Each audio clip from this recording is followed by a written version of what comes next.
Tu hésites à te lancer dans les massages, sache que tu n'es pas la seule. Et tu te dis sûrement, est-ce que je vais y arriver? Que vont penser mes proches en apprenant ça? Ou encore, est-ce que je suis en âge parce que c'est quelque chose qui est fait pour les jeunes?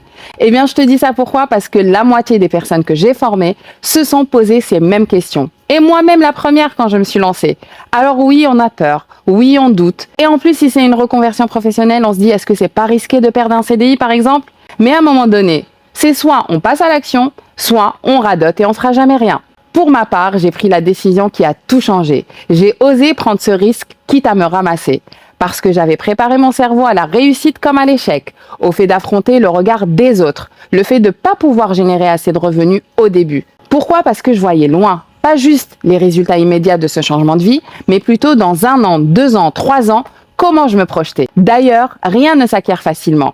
Et toi-même, tu le sais. Je te donne 2-3 exemples. Quand tu as appris à marcher, t'es tombé plusieurs fois avant que ce soit la bonne. Plus tard, quand tu as voulu te mettre en couple, tu as sûrement connu pas mal d'échecs avant de trouver la bonne personne.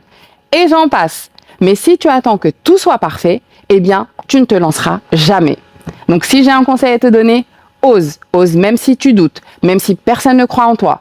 Le plus grand risque, ce n'est pas d'échouer, mais c'est de ne jamais essayer. Sur ce, je te dis à très vite pour un autre épisode.